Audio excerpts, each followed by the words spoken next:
Well, good morning, and welcome to Cybercrime Ready, Resilient and Responsive. It's a one-off webinar for stakeholders to understand the growing threat of corporate cybercrime and how to protect against it. To begin with, I'd like to touch on some housekeeping. If you're having any connection issues, please ensure that you have the most updated version of Google Chrome, and feel free to use the chat function. For questions, we have a Q&A bar just to the right there, and a recording of this webinar will be available after the event if you miss any of it or if you want to listen again. My name's Kim McAllister. I'll be hosting today. And we're going to be hearing the inside story of a cyber attack on the Scottish Environment Protection Agency.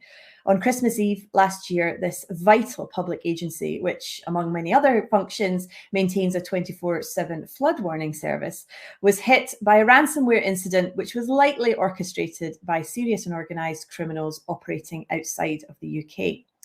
The outage was both instantaneous and completely devastating. The organisation's network was rendered inaccessible to its 1,200 staff. It caused an ineffective communications blackout.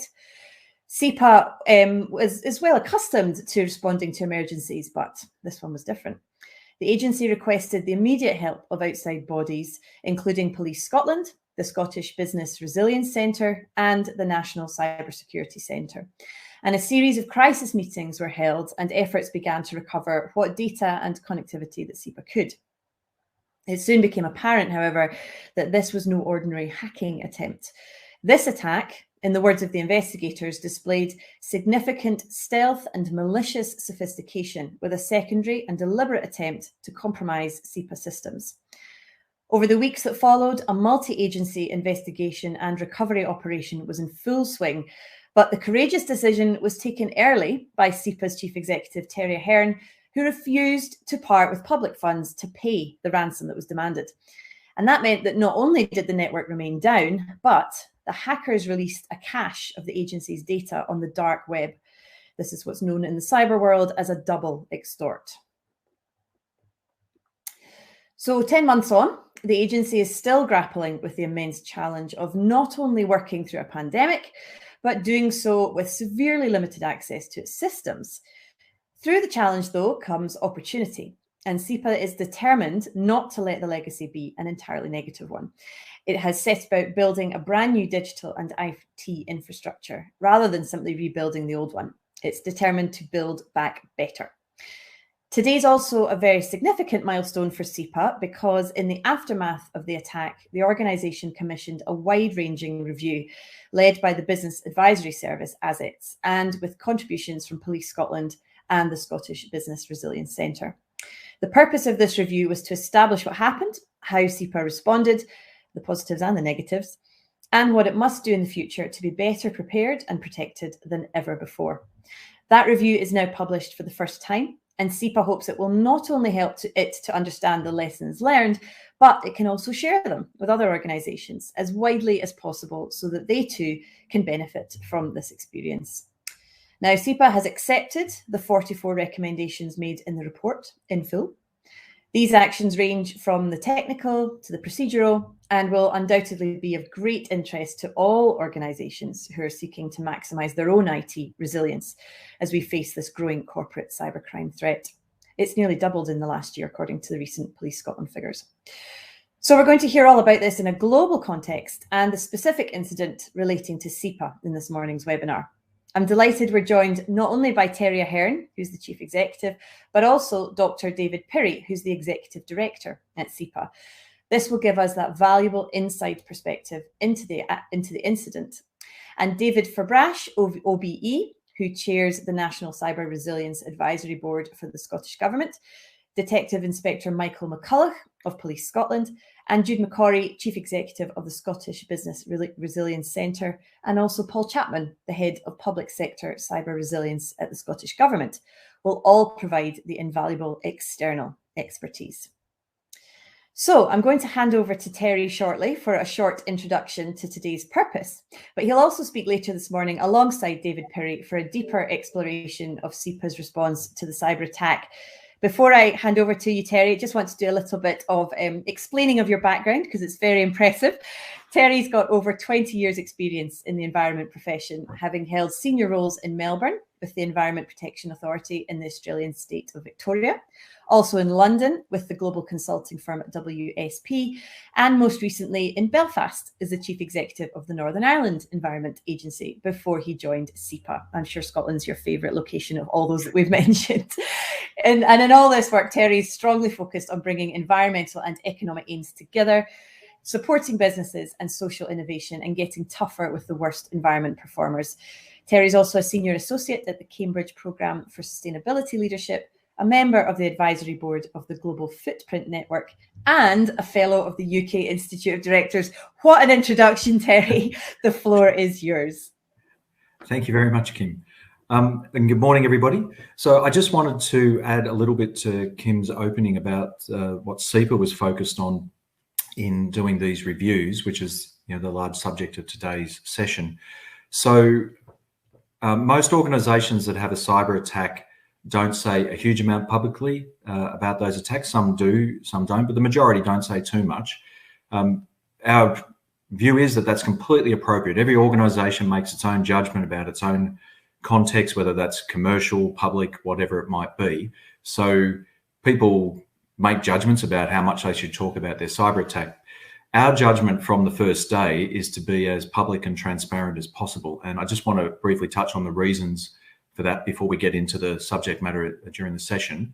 The first for us was, I've taken this view as CEO that we're a public agency, and on environmental issues, I don't knock back interviews. I've been on Panorama a few times. They're not things I particularly enjoy or look forward to, but we administer environmental laws. If there are questions about those, if there's media interest, we should front up, and we do that as well when there are difficult issues with the public. So we've got a culture of fronting up and being transparent.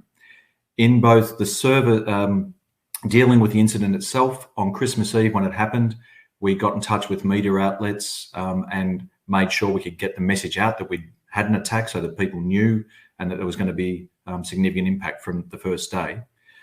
And we have kept that going, and I'll talk about that a little bit later.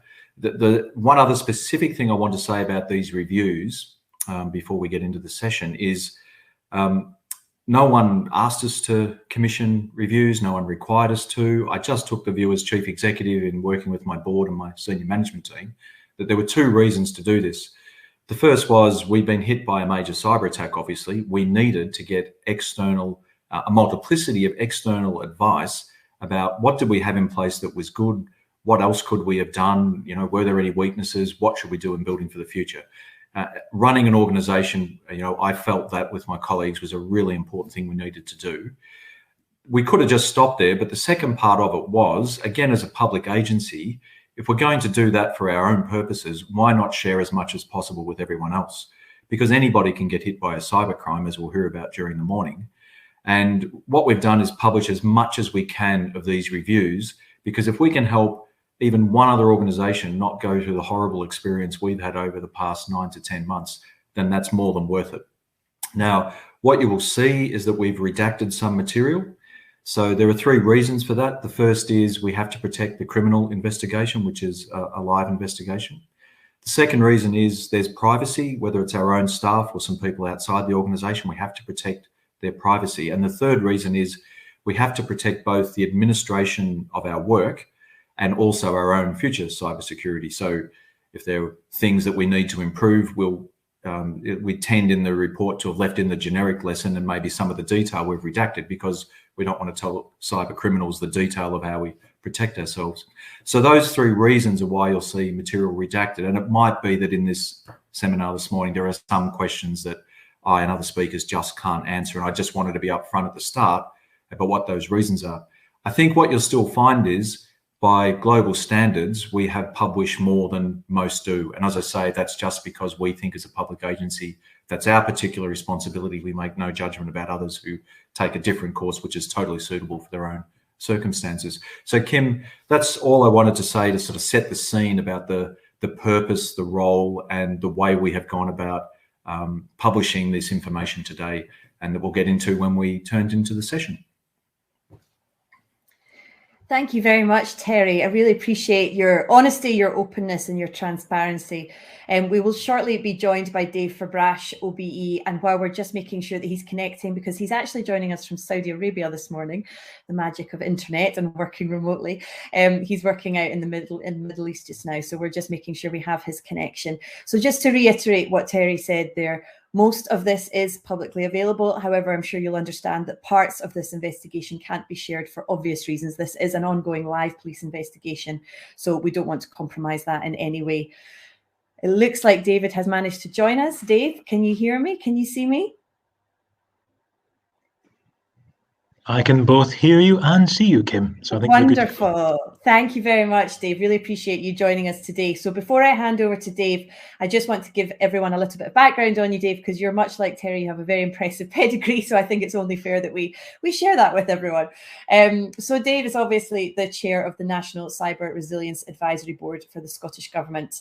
And he was responsible for setting this new strategic framework for a cyber resilience Scotland, along with the rest of that board. He's joining us, as I said, from Saudi Arabia, and he's standing in, thank you for that, for Professor Kieran Martin, who was sadly unable to join us at the last minute today. But I'm sure we're all delighted to have Dave as well. He's also the managing director of Beyond Blue and the global head of cyber futures at KPMG. He's, as you can tell, a renowned cybersecurity expert, and in a career spanning, I feel bad saying 35 years, giving away your age here. Thank you for that, Kim. doesn't look like it should be as long as that. Okay. But you have played a leading role in developing the UK's cybersecurity strategy, including as the head of cyber and space for the Ministry of Defence. He was made an OBE for his contribution to national security, and he's a fellow of the British Computer Society and the Institute for Information Security. So now that we know exactly how important you are, David, I will hand over to you. Thank you. Well, thank you for that, Kim, I think. So expectations are raised at this point. So I've got a slot for about 25 minutes, and I wanted to do a bit of scene setting about the nature of cybercrime, the challenges of ransomware, and practically some of the things we can do to protect ourselves and deal with a major incident. But before I do that, I was actually going to say, congratulations, Terry, on being quite so frank and open about SEPA's experiences, because we are seeing large-scale ransomware, and it's extremely important that organizations actually share their learnings and their experience when they deal with these sort of incidents. So thank you for being on the front foot and doing that, Terry. So I've got a couple of slides to run through, just really to provide a little bit of graphics and visuals to support what I was going to say. But I'm going to start with a little bit of scene setting on the cybercrime landscape and who's behind it. Does it really matter, frankly? And also a little of that question I always get asked, which is, would we really be targeted? Why us, particularly? So if I look at it, the first thing I try to get across is cyber criminals are rational business people. We often see, the pictures on the television of hoodies and black, darkened rooms. The reality is very different. These are innovative, entrepreneurial, transnational, organized crime groups, and they're driven very much by return on investment, and that's proving remarkably effective in some cases. So the sorts of things they're interested in is taking age-old crime patterns like fraud, data theft, extortion, blackmail, and classic protection rackets, and applying those to digital world. And we tend to see three different major patterns of cybercrime. There's what I call commoditized, which basically means everything is automated, vulnerable systems are detected, exploited. And a classic example of this would be a large-scale phishing campaign that if you click on the link, your PC is infected, it's locked up by a piece of ransomware, and you have to send a partial Bitcoin across to unlock and recover your data. Although this is indiscriminate, it's a numbers game. If you target millions of people, a percentage of them will click, a percentage of them will have poorly configured and secured PCs, and you can make a small amount of money out of each of them, and the numbers work. The tailored bit in the middle is more interesting. It's a model where the organized crime groups say, who is liquid? So who has money? Who pays people, pays suppliers, pays partners, pays employees? And if that's the case, they're going to spend a little bit more time doing reconnaissance, casing the joint, if you like. So that means scraping websites for logos, trying to understand the type of organization you are, looking at LinkedIn profiles to work out payments clerks, corporate treasurers. That extra couple of weeks, which allows them to say, is this organization really worth it? And then a campaign of phishing emails, text messaging, sometimes even voice calls, to get them to the point where they have the access they need to be able to monetize that. And that may be ransomware, it may be a classic CEO fraud, where they're trying to persuade a company to make a financial payment to a bank account of their choosing. And the figures are bigger. So typically they're looking for hundreds of thousands to millions of pounds from each of those individual firms. They're putting that additional effort into targeting. And then at the very top end, you've got long-term campaigns. And some of the state activities are in this space. So they'll run for months or even years to achieve the outcome they're after. An example of that would be North Korea's targeting of financial institutions, where they're after payments and cash outs that are beyond the £1 million mark, maybe running even up to hundreds of millions. So a lot of what we're dealing with here is that middle segment of tailored organized crime. And the faces behind it, here's some of the FBI cyber most wanted posters. There's a real mix actually here.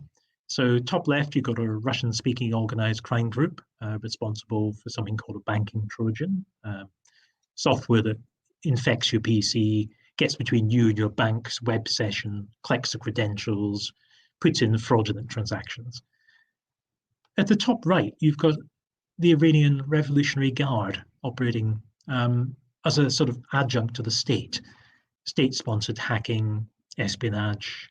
And then the bottom two are examples of Chinese-speaking groups believed to be linked to the Chinese state. So you've got a real mix of transnational organized crime that's shades sometimes into state activity and then pure state espionage. Real mix. But there are faces behind all of these. And most of the time, what I deal with is transnational organized crime. So the sort of top left block. And ransomware's dominated that recently. So when I speak to specialist insurers, they've seen a tenfold increase, maybe a little bit larger, in ransomware payments over the last 12 months. It's a business model that works extremely well for organized crime. And the model is really quite simple, which is I want to be able to encrypt all the data across your company, including ideally any online backups I can find, and that's important. It's a recent change in tactics. Once I've done that, I can extort money from you to recover that data by giving you the decryption keys. And that can be large amounts of money. And increasingly, we're seeing a thing called double extortion, which is I'm going to look around your network for a while, typically 10 days, maybe as many as 14. And I'll see what information you have that I can remove and I can blackmail you with. Or I can sell on into the black market if it's personal data, because then some of my colleagues in other crime groups can monetize that and undertake fraud. So that whole model is based on, I'm in your network, I'm going to look around, I'm going to find the way of getting most money out of you by data theft or by direct extortion for you to recover your systems.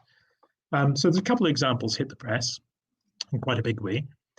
Colonial Pipeline back in May, and that resulted in the main oil distribution pipeline in the eastern seaboard of the US being shut down.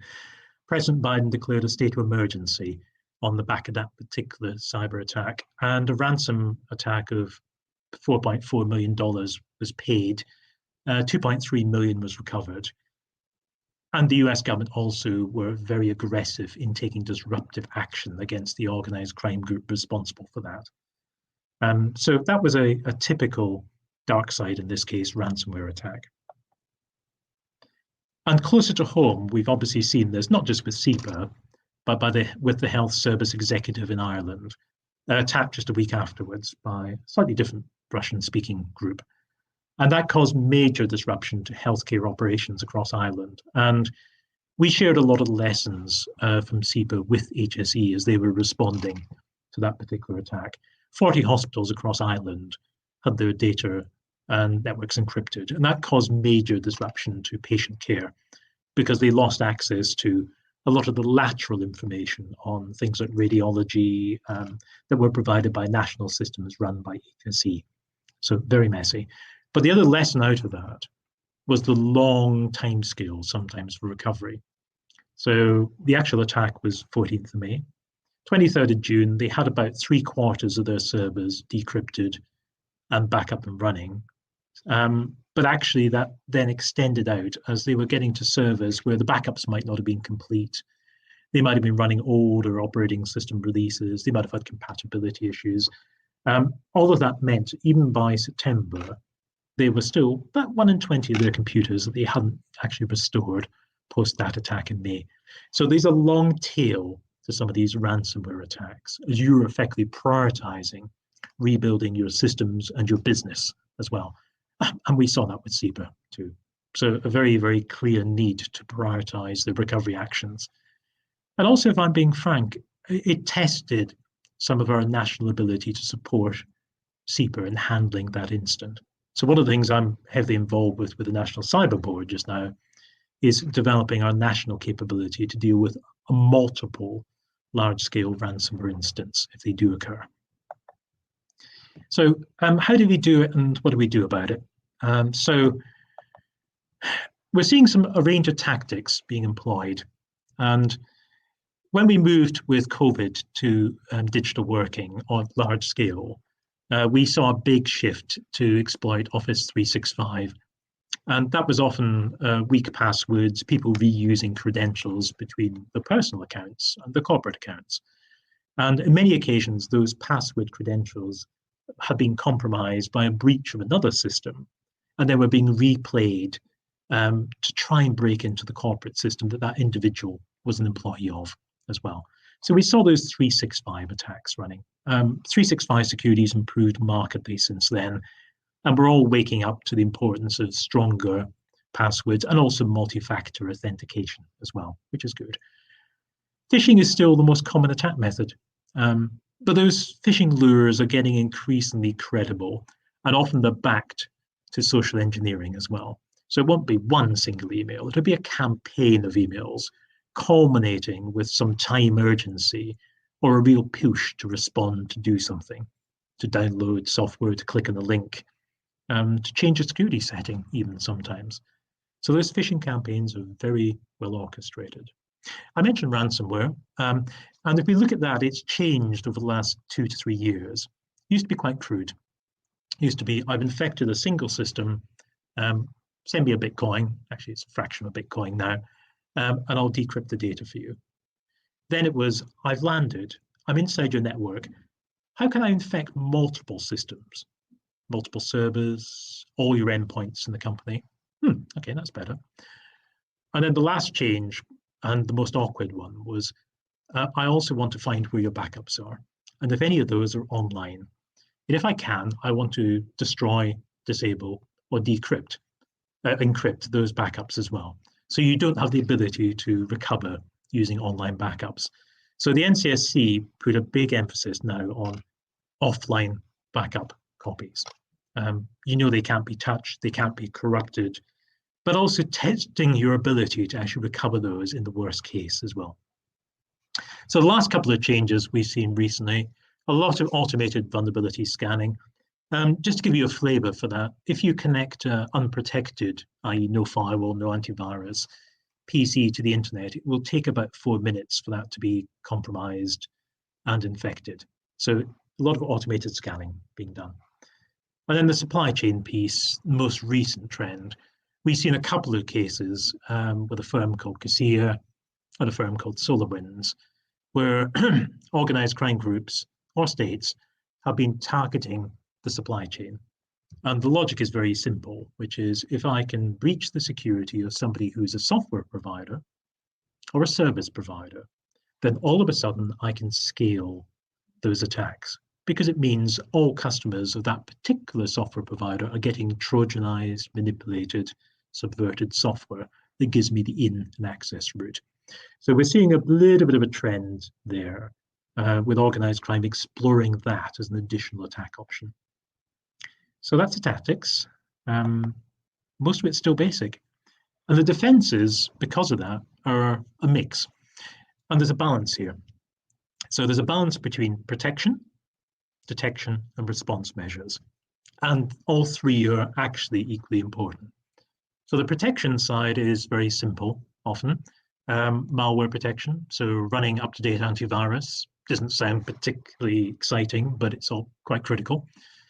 Secure configuration and patch management of systems, timely patching and updates to software, trying to get rid of legacy unsupported software as well, if you can, particularly old versions of browsers, which can be quite important. Firewalls and segregation, so making sure that you actually do have good perimeter defenses, or sometimes that your most sensitive systems are also internally firewalled and segregated too. So if somebody does breach your outer layer of security, then there are some internal measures as well, protecting your most sensitive and key systems, which also, of course, should be backed up with offline backups.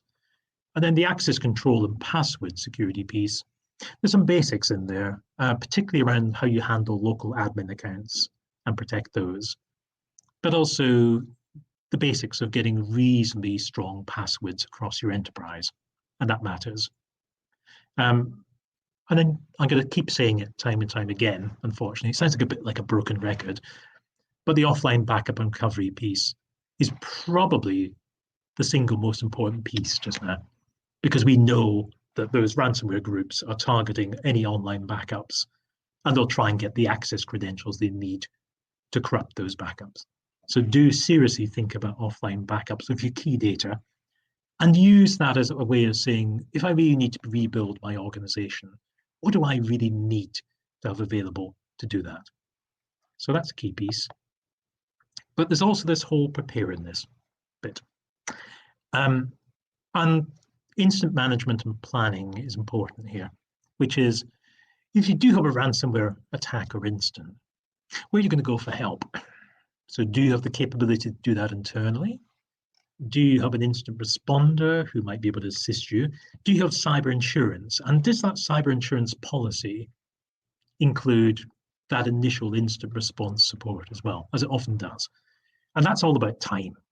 So it's all about, if the ransomware does trigger, how do I get somebody in quickly to help me? To understand the containment, to stop any further spread, to try and make sure they're out of my network, and I can rebuild in a secure environment, and also to give me some practical advice. And no, cloud backups aren't offline, unfortunately, because sometimes the cloud credentials are compromised by the attackers, and we've seen that happen in some ransomware instance. So there's definitely a think about that additional offline backup. Sometimes actually people do take a separate cloud instance, and they're careful about the way that the access is managed to that cloud instance of the backup. Okay, so you need to be a little bit cautious in that. Can you get cyber insurance today? I'm going to take a couple of the questions as we go. So cyber insurance at the moment is interesting because the cyber insurance providers are hurting because they're seeing the claims go up. They're beginning to be a lot more cautious about who they insure. And that translates into looking for more what they call pre-bind, more assurance about your level of initial security. So do you have cyber essentials, for instance? Because that at least says you've taken the basics of cybersecurity seriously. And they're more happy to then go ahead and bind you and insure you to provide the cover you need. So have a think about where you get that instant support from. And also, I think I'm a great fan of cyber exercises. So NCSC run an exercise in the box. It's a standard packaged exercise you can run with your exco and board. But it's all about saying, if we did have a major cyber incident, how would we respond to that? And that's not just the technical response. It's the communications. It's how do you minimize the impact on your customers, your clients as part of that? And how do you really prioritize business recovery? So who gets the new rebuilt laptops? Which servers are actually most important? Which data sets do you need to recover? And can you quickly mobilize as an organization to do that? And then the last little piece, which is if you rely on your enterprise IT to support your incident management, you will have a problem if you have a ransomware attack, because you won't have an enterprise IT environment. So the last piece of advice we sometimes give is to say, okay, if that does happen, can you quickly spin up another collaboration environment, get access to your instant runbooks or playbooks you need if your main corporate IT environment is actually disrupted? Because if you have a large-scale ransomware attack, you will lose your corporate IT environment, your Windows Active Directory, and your servers. So you need to have that little contingency plan in place to spin up maybe a Microsoft Teams or a Google instance that gives you that ability to collaborate and share information and get access to the key information you need about clients, key points of contact, your incident management plans. So that's the preparedness piece. And then the last piece for me is why cyber is different. So a lot of people say to me, I've got business continuity plans, I'm ready. A lot of those focus on physical disruption events. A building's burnt down. I've had a flood. Somebody's put a JCB through a telecoms cable. It's important to me. Those feel very different to a major cyber incident when it happens. Because in a major cyber incident, suddenly it applies across all your sites, all your IT environment, and all of your data. And it's not one physical location. More than that, you're not quite sure how long they've been in your network for, typically 14 days, maybe a bit longer. You're not quite sure what they've taken in the meantime in terms of data, and you're not quite sure what they've left behind in terms of malware either. So the thing I find when I do this with executives and boards is the thing they find most difficult to deal with is uncertainty. We're not quite sure what's quite happened. We're not quite sure what the attacker is going to do next. And there lies the challenge. And also, we've never, if you choose to, negotiated with an organized crime group. We don't know how to play that particular, rather specialist game in terms of demanding proof of life or choosing to try and negotiate down the ransom. And that last point for me is those organized crime groups are also very, very good at working out exactly where to set that ransom demand. Because sometimes they will look for your financial statements. They will, even if they have the time, look for your cyber insurance policy. And that will be used to set the ransom demand for the organization. So that's a little bit from me. I'm inclined to stop there and just say, are there any other questions? Thank you very much, Dave. Yeah, it's been great that you've been answering questions as you've been going along. There's certainly been lots of people asking. I think to do with insurance and what your opinion is of the kind of self-fulfilling prophecy. If attackers know that insurance is going to pay out, what does that mean for other companies? What's your opinion on that? Yeah, it's a hard one. I mean, I think there's more and more push just now by government for transparency around ransomware payments. We've also got a little hook in here. We're also finding the sanctions regime is increasingly applying to ransomware payments as well. And it's worth mentioning that very quickly.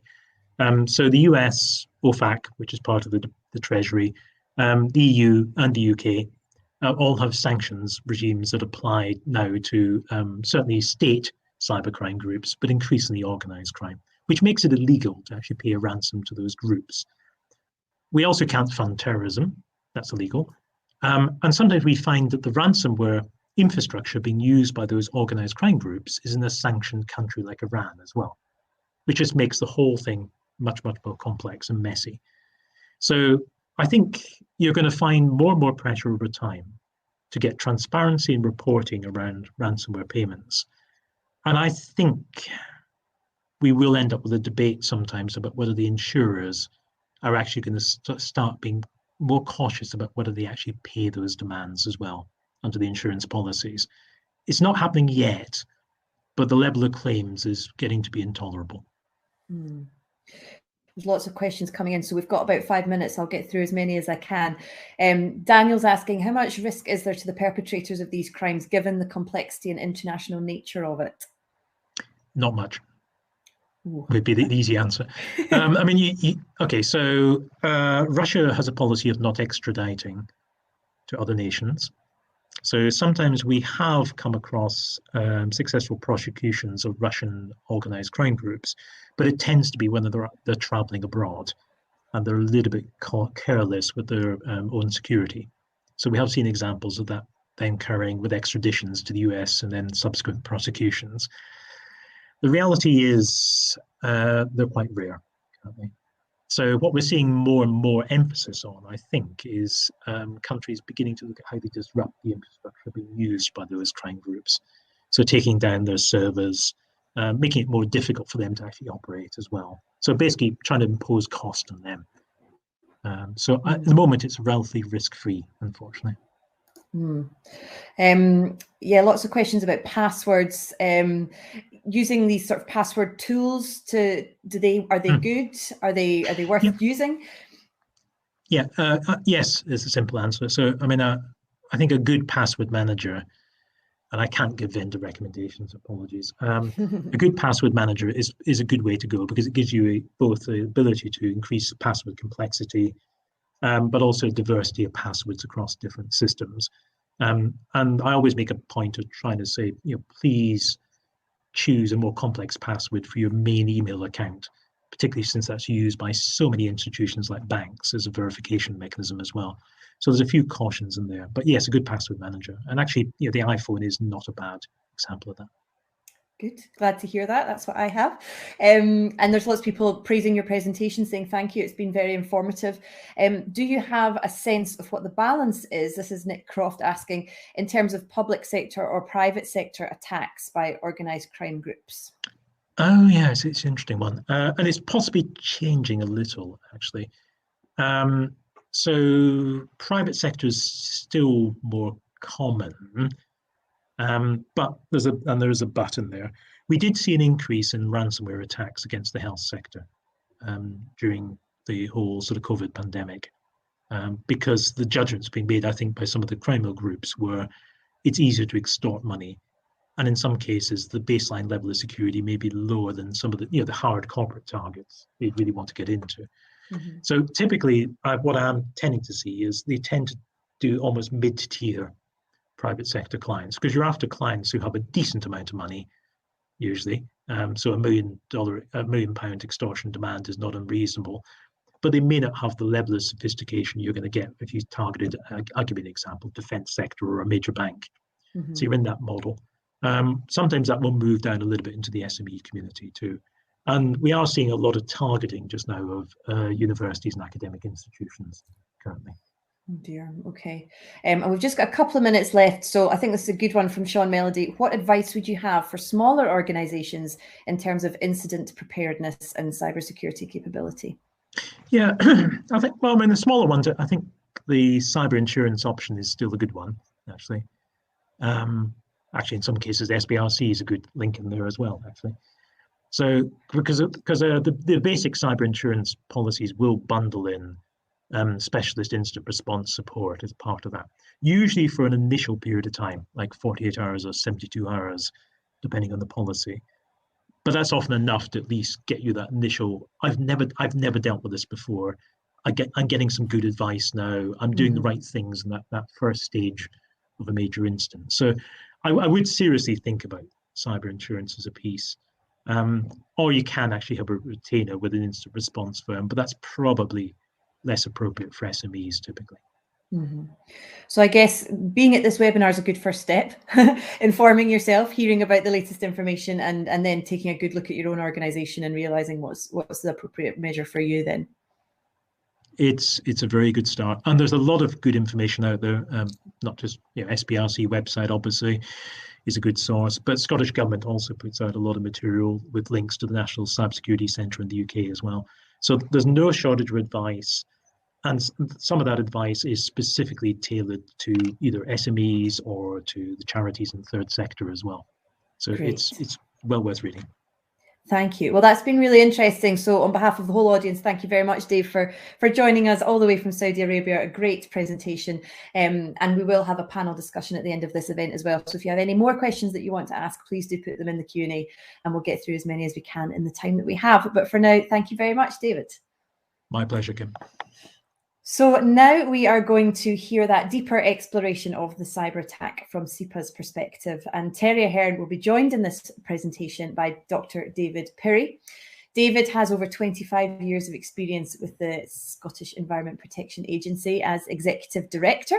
He coordinates the teams that enable SEPA's environmental protection, including IS. He is a chartered chemist and a member of the Royal Society of Chemistry. So Terry and David, over to you. Great, thank you, Kim. And it's wonderful to hear that, both wonderful and a bit terrifying to hear that presentation from Dave just then, but hugely valuable. And in working with Future Scott, who is the host of today's session, we deliberately structured the day so that what you get is some of the both high-level management advice from an expert like Dave, plus some of that technical advice he gave. And we've got more of that coming from the police and SPRC. What David and I will focus on in this session is a lot of the leadership lessons we had in running the organisation, both through the incident and in the recovery. So you get the mix of lessons that have come out of the reviews. The first thing for me to say, I guess, as head of SEPA, getting these multiple reviews, is that we had different types of reviewers looking at different types of things and no fundamental weaknesses were found. So that's reassuring about the things that we had in place. Some things we had in place were best practice. We were certified to certain standards. But of course, what the reviewers found were a series of improvements we could make. And like any organisation, it would be amazing if there weren't things that we could do that are additional. I guess a couple of things from that is nobody's safe. And you just heard that so powerfully from Dave. You think about SEPA as sort of a mid-level organisation in the Scottish system, and the type of organisations that are being successfully attacked by cyber criminals, their resources, just saying they swamp what SEPA can spend on cybersecurity doesn't even do it justice. And as Dave said, and I've learned from other cyber experts, they will sometimes go after very small organisations. So I guess there's this emphasis coming out of the reviews, no fundamental weaknesses. We're a pretty well-protected organisation. Of course, there are things that we can improve and build in, but nobody is safe. Everyone has some vulnerability. I think the other thing to keep in mind that came from the reviews, but also Dave emphasised, is we all deal with different types of risks in organisations, and cybercrime is one particular type. It actually comes from a field of human endeavour that moves at more pace than virtually every other field of human endeavour. So we all know as private citizens that every week there are new developments in the world of IT, et cetera, et cetera. So there's always new ways that cyber criminals will be developing to try and attack you. And there's always new things that are coming on board and available to us all to try and protect ourselves. So in addition to, I guess, our finding we had no fundamental weaknesses and then some areas for even further strengthening as we build back, that recognition that it's a field in which things do move very quickly. So that will always be the case. If I just turn to the area of readiness and the sort of, I guess, organisational lessons, quite critical coming out of the reviews that you have quite a strong culture of resilience, governance, and incident and emergency management. Now, I've relayed this story to a few times, so some of you may have heard it, but on Christmas Eve, I got a call from our head of governance in the early morning. And he said, we had a cyber attack. I said, well, I know what a cyber attack is generally. What's the nature of it? And he said, I've got to get a bit more detail. And he called me back, and we immediately found that it was quite a severe attack. We, under our emergency management protocols, I call an emergency and then I create an emergency management team. So the organisation is normally run by what we call an agency management team. The emergency management team will have the agency management team, it's the organisation's executive, plus whoever is relevant for the type of emergency. Now, we do deal with different types of emergencies. We're the flood warning organisation for Scotland. There may be major industrial incidents if we're regulating a particular site. So we have a history of emergency management. Dave made one point about, yes, it's just another type of emergency management, and it's just another thing on your risk register, but cyber is also different. And in that first morning, in that first call, when I talked to my head of governance and we worked out quickly who were the right people to be on the emergency management team, and we would have a first meeting at 9:30. We had 3 meetings during the day. The particular nature of a cyber attack came to me when I said, when we're kind of a little bit proud, we've organized that quickly. We know how to do this emergency stuff. And then I said, Kieran, how do we have a meeting? Because we couldn't have a meeting through MS Teams or anything like this. I said, do you know how to set up? We use Intercall as our thing. He said, well, the instructions are on the system. Now, he quickly worked out how to do it, but it was a very early indication of the point Dave made, that yes, organizations will be used to dealing with emergencies and incidents, but this is a particular type that, because we are so used to using IT in nearly everything we do, it does require you to very quickly adapt and adjust. One of the strengths for SEPA was we are just very, very used to emergency management.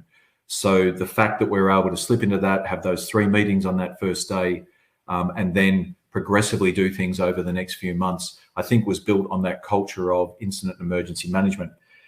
We also have, and it's again something else Dave talked about, training. Each year we run a mock emergency day for the executive team and other key people. We had actually run a cyber attack incident a couple of years before. We'd also done, just before the pandemic started, a global pandemic. I have considered banning my resilience team from running further exercises because they seem to come true, whatever topics they pick. But actually, in all seriousness, those training sessions are quite critical. So even for an organization that is used to doing emergency management, you know, you can't train enough and prepare yourselves enough, because a lot of what you do in dealing with the incident well and recovery, and this is not a complicated point, but it is quite important, is holding your nerve, thinking through things and making good decisions. So in relation to that, I said, I think probably on Boxing Day, when the next time we met, we didn't meet on Christmas Day. David, my colleague who came in later, and the IT team kept working on Christmas Day, obviously. We got together again on Boxing Day, and then we were having a couple of meetings a day, you know, for several weeks. I said, look, we have 5 assets that we use to deliver our work. We've got our people. Well, we've still got all our staff. We have our money. We still have our funding. We have powers given to us by the Parliament. We still have all of those. And we have our relationships with a set of organisations across Scotland and beyond. We have all of those. The 5th asset class, access to our data and systems, we've lost for the time being.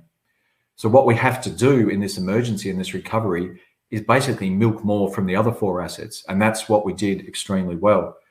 And again, I think that point of knowing your strengths as an organization, having a good culture, it sounds very simple, but one of the things that was really critical for me in leading the organization was I put a lot of effort in with the top 2 tiers of management over the last 4 or 5 years to build a shared understanding of our business objectives, our business model, the way we were trying to work, because we do have quite an ambitious change agenda. And because we had that, we were able to make I think, very good, quick decisions about what to prioritize. So when you're hit by an emergency like this, you can't, you know, deliver everything.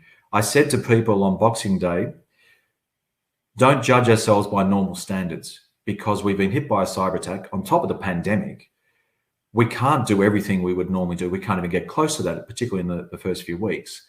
Make decisions based on what will a reasonable person judge us on in a few months' time. Because we combined that's how you think during, I guess, multiple emergencies, the pandemic and the cyber attack. Plus, we had a very strong shared understanding of what our business was, what we wanted to prioritize in a general sense. When we hit these 2 multiple crises together, I think we were able to make good, quick decisions about what to prioritize and what not to do. As an example, one of the first things I said on Christmas Eve, probably our most important responsibility in terms of life and death, is getting flood warnings out. I said, I hope it's not going to be any risk of flooding today. Of course, there was a bit. The team amazingly got the warnings out as they needed to, and we never failed in the first couple of months. We got a series of warnings and alerts out. The public didn't notice any difference. There was actually a number of workarounds by a group of experts, but we were able to make the right, accurate, timely decisions and then provide the advice to the public. And it was that came from that history of emergency management, clear focus in a leadership team and across the organisation of what our priorities were in general, so that in an emergency setting we could really focus on what we needed to prioritise and do. Turning to the response, Dave mentioned another thing, which is you're not likely to have dealt with a ransom before. So I've said to a few people, you know, as Kim outlined, I've worked in a few places around the world in a few different types of organisations and been senior for 20 years or so. So I think, well, I've seen, you know, budget crises and I've seen HR problems and seen other types of emergencies. My experience of ransoms was, you know, watching old B-grade films where someone gets a note in the mail with letters cut out of the newspaper, meet me at the fountain in the garden at midnight, come alone, don't tell the police. I had no experience of dealing with a ransom. That's okay, because what happened from Christmas Eve was the Scottish government system kicked in emergency management as it should. So we got tremendous support from Police Scotland, from the cyber experts in Scottish government, our own environmental experts, the resilience people in Scottish government, Jude and her team at SBRC. And of course, Police Scotland, and you'll hear from Mike later, told us exactly the sort of scenarios that we would face in relation to ransomware. And that was just so invaluable. And that tremendous ability in an emergency where you call on your own strengths, your own experiences, but that won't be enough in a cyber attack. You need to very quickly work out, and Dave's point about preparation, training, rehearsing, etc., know in advance who to get in touch with so you can just trigger it straight away. I can't speak highly of our Scottish government partners and the way the system supported SEPA, particularly, you know, fair enough, SEPA people, we gave up our Christmas and New Year periods because we had to deal with something for our own organisation. But people like Jude and Mike, who you'll hear from, and other colleagues, they, you know, destroyed their Christmas and New Year period because they took their responsibility as we have to help this part of the Scottish government system. So that power of partnerships was quite important. And it went through to, similarly, I think you then start saying, well, we better get in touch with our major customers. And we have good relationships with trade bodies. So we do two things. We regulate people and we provide flooding advice. There are two major categories of work. Mainly who we regulate is business. Most businesses we regulate are in a trade body. We have 20-year relationships with trade associations. So we got in touch with people so they could give communication to people. So that, again, just that set of things, communication was critical, being open, transparent from the start that yes, we've been hit, and yes, we've been hit badly, and yes, it's going to take us time, and then telling people so they can adjust and do what they need to do. We also have continued that through. So nearly 10 months later, we put out a weekly service update, and we've structured that service update very simply. We go through the different services that people get from SEPA, and we say, what can we currently do? And then we say, given that, what do we recommend you should do? So that we tried to structure it in a way that if people needed a license approval from us, if people needed to report pollution, if people were wanting us to comment on a planning application, very simple, sharp, here's what we can currently do, and here's what we recommend you should do. Now, I can't speak highly enough of our workforce who, without access to their data and systems, have used their expertise and their relationships, the other assets I talked about. We've made over 5,000 authorization decisions in the first part of the year. We've attended serious pollution events. We've got all the flood warnings and alerts out, as I said. There's a whole series of things we've done. And again, it's knowing your organization's strengths and saying, okay, we've lost access to a major asset class we use, but we haven't lost access to, in our case, 1,200 experts and all their experience and all their relationships. And the way the workforce has stood up under terrible circumstances, because they were already, like everyone, already dealing with the pandemic and what that meant to them both in their personal lives and at work, but have found ways to deliver what we need to deliver for Scotland's environment. Then just turning to a few final points. Again, these are probably pretty obvious, but they're so important. A very good relationship with our governance board. We have a traditional governance board. So we held an emergency meeting of the governance board in the first few days. The governance board agreed to delegate to the board chair, the deputy chair, and the chair of the audit committee the ability to make decisions. So, for example, when we did make the decision a couple of weeks in not to pay the ransom, I had to liaise with Scottish Government colleagues. I had to make sure the board was comfortable with that. And sometimes you have to make these decisions. I'm not going to go into the detail. Very quickly, you do the thinking, but there can be points where it's important to make a decision on something like whether you pay a ransom or not. Obviously, as others have said, that's a hugely important decision. And having those relationships and setting up the decision-making processes so that everyone with a key interest in the decision could be involved, could be informed, and help me and my board make that decision was quite critical. The other couple of things I'd want to comment on just before closing and handing over to some comments from David is just about the future. So we didn't want a cyber attack, obviously. Who would? It's an absolutely horrific experience. But it is also an opportunity, and that's not just a cliche. So we had to decide in the first few weeks, do we build back our old IT systems or do we build completely fresh? Now, again, this relates to one of the other strengths. Because we had a big change agenda for the organization that was well understood by leadership and developed over a few years, it made it easy to say, well, we had wanted to build a new IT infrastructure over the next 3, 4, 5 years anyway. And it was very much based on the type of digital organization we wanted to be to support the different type of service delivery organization we wanted to be. We were able to make that decision in the first 3 weeks about a completely new build. And David, my colleague, and his team, I don't know how, in the midst of dealing with the emergency management and all the immediate recovery work, were able to carve out time to do such high quality thinking. And I ran a couple of sessions with the executive team. We did them on a Friday afternoon because, of course, we were all in this emergency management mindset. So I said, let's get to the end of the week because we've got to put ourselves in a long-term planning mindset because David and his team are going to present the long-term options. We made the decision to build for the future. I'm thrilled we've done that. What I've committed to is that reforms we were going to do, not just in an IT sense, all the key elements of what we call being a phase 2 EPA, we think the world needs with climate change, nature, the collapse of biodiversity in nature, different types of EPAs in this next phase. Our sector, we think, should make a leap into a different type of way of working. We will fast track and do that by the end of the next financial year, which is less than 18 months away now. We'll get all the key elements in place. And what we've already been able to do is roll out 3 digital services. So 3 mass use services have already under our new system been rolled out. An example, septic tanks. You have to register a septic tank, certain reasons.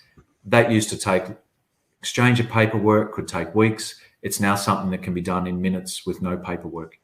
And that, we've done that a few months after having this major cyber attack and a few months after starting to build a completely new IT infrastructure. And we're doing it in a way that means we can just use what we've developed to apply to more and more services. We don't have to do something bespoke each time. I think that's another thing for us, and this is the final point I make before handing over to David. One thing we could do, suffering a major cyber attack, is, well, let's be less IT-based and less digital-based. Now, Dave has talked about, and the reviewers talk about, the things you need to do to make you as safe as possible, which is what we're going to be doing, implementing the 44 lessons and recommendations. But you could also back away from becoming digital. We had already won awards in the public sector for our digital work before the cyber attack. We are determined that we will be one of the best digital service providers in the Scottish public sector, and work with others and help others. And so I think that's another important leadership lesson. Yes, we've been hit by a cyber attack. Yes, it's the most horrible work experience I've ever had, as it has been for all our workforce and lots of the partners who work with us. But that doesn't mean turn your back on being digital and being top-class IT. It means keep going because it delivers huge advantages. That's why the ransom attacks are valuable, because they did cause so much disruption.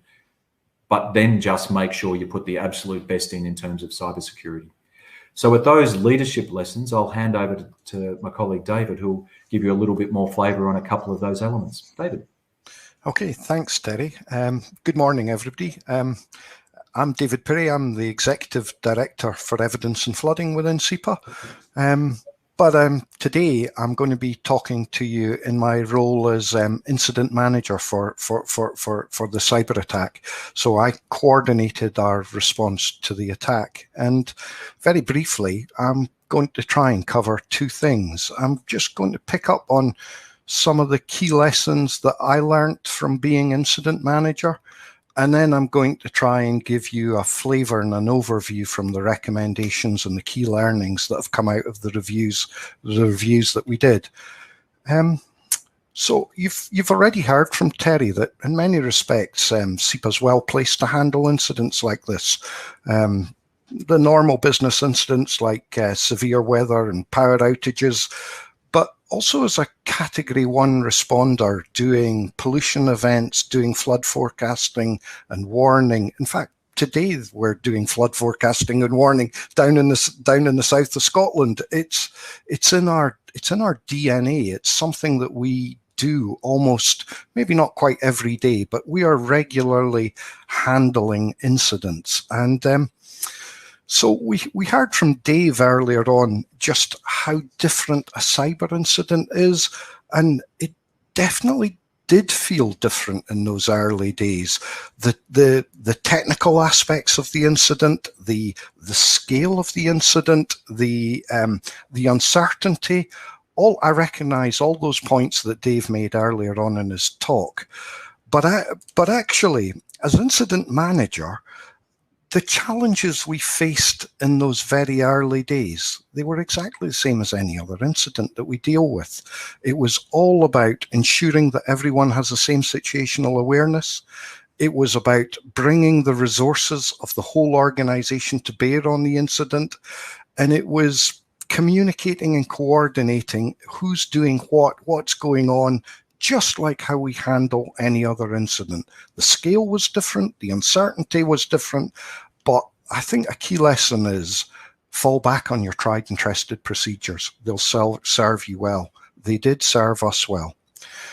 I do think, though, one of the other big differences between this incident and other incidents was even in a flooding incident, we were used to handling them for a few days at most.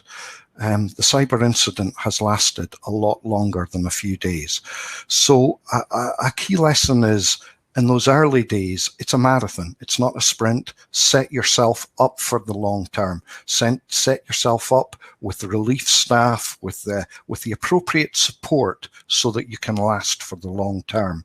And Terry picked this up as well, that one of the other key things that we made the time and space to do was producing that long-term broad plan that had long-term targets, rather than just dealing with the events as they unfolded and as they happened, as they unfolded over the days. But make no mistake, this was really, really difficult. And it's because it was so difficult that we commissioned these reviews. So across all of the reviews, there are 48 recommendations. Many of the recommendations build on the good practices that we already had in place. 44 of the recommendations are for SEPA, but they're also for, I would believe, any individual organisation. And actually, I was really struck by Dave's presentation before us, just how common the recommendations coming out of these themes were with the points he was making. Because when I look across the 44 recommendations for individual organisations, they sit in three broad themes. And that first broad theme is preparedness. And that preparedness, it's all about training of users, it's awareness of users, it's the availability of your incident responses plans, it's the testing of those incident response plans, it's the knowing what to do when it happens. And above all, it's about understanding and managing your areas of cyber risk and being quite particular about those high areas of cyber risk. So if the first lesson was about preparedness, I think the second one is all around protection. And the protection areas, many of the things there are technical. They're really quite technical. It's about making it difficult for an attacker to access and move around your system. And then it's about dealing with them promptly should they get in. And they cover the areas that Dave picked up in his talk: authentication, account management, network segmentation, and threat detection.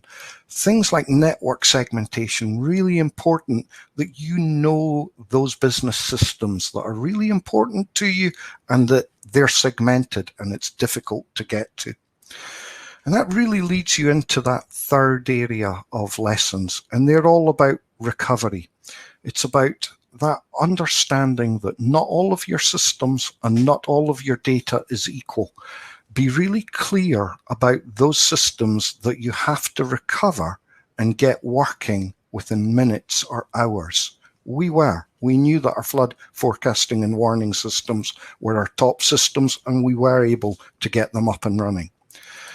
It's not just learnings for individual organizations. Those learnings, there's a strong synergy with the 4 recommendations that are for the wider public sector. The first of those is about the role of SOCs, Security Operation Centres.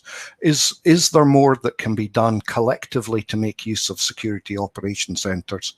The second of them is about how best to make use and access cyber incident response companies. The third one is about those testing of those plans, but rather than testing those plans, those incident response plans on an individual basis, it's about looking at those collectively and about testing them collectively. And the final recommendation is really about learning the lessons. It's about collectively as a team, are we set up that everybody can learn the lessons from every attempted attack? If I step back and think, I think the threats become so acute, but it's not if, but when another organization gets hit. This was the most difficult period that I've come through in my career so far, but as incident manager, the support I received from SEPA colleagues, the support we received from partners, from contractors, it's been absolutely amazing, and I'm so grateful for all of that help and support. But I'm equally very confident that it's made SEPA stronger and that we're going to come out of this a much better organisation. And with those final thoughts, I'll hand back to Terry for some final remarks. Thanks very much, David. And again, I just take the chance to praise you for the work you did as incident manager, because we're all under a lot of pressure, but ultimately there's someone that the buck stops with, and I guess that was a combination of me and you, but your steadiness and dedication to work with the team throughout the incident was outstanding. And Kim, I don't really want to say anything else. I think what David and I have tried to do, as I said at the start, is give those management leadership lessons. David touched on some of the more technical recommendations at the end, and I'm really keen to now hear from the other speakers and then get into the Q&A session where we can cover off what people are interested in. So I'll hand back to you. Thank you, Terry, and thank you, David. A really, really interesting insight, and I really hope that you have a much better Christmas and New Year this year. Don't know that it could be much worse, but yeah, a fantastic insight. So thank you for sharing that. I'm delighted now to be joined by Detective Inspector Michael McCulloch of Cybercrime Investigations at Police Scotland, and also Jude McCorry, the Chief Executive of Scottish Business Resilience Centre. So Michael started his career in policing in 2003, and he's held many roles spanning serious and major crime investigation. As of 2020, he moved to lead the Cybercrime Investigation Unit as Detective Inspector, where he's now the Senior Investigating Officer responsible for the proactive and reactive investigation of serious organised cybercrime in Scotland. Jude McCorry, who's obviously been mentioned a few times already today, she has over 20 years' experience in the technology sector, and she started her career with Dell Computers in Ireland.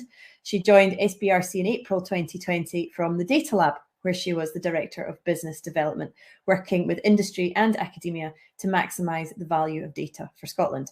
She's one of the founders of the UNICEF Data Hub for Children, and she always ensures there's a social aspect to everything she does in order to benefit the people of Scotland or further afield.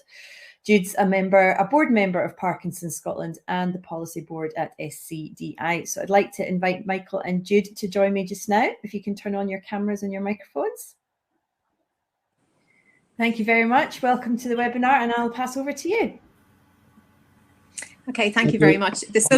the social aspect that I want is not to do with beer drinking or Guinness or anything like that. It is around corporate social responsibility and making sure we're helping people. So just to point that one out.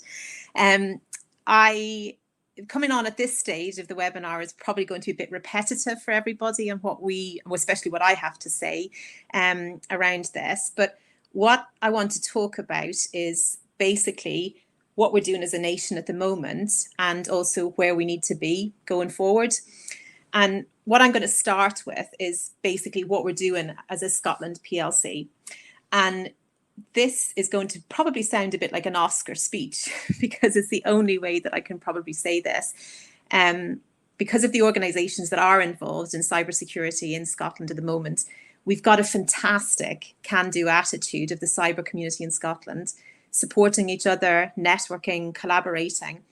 And the one thing that really hit me when I took on this job is there's no secret squirrel, there's no preciousness. We get the job done for the greater and good of the people in Scotland.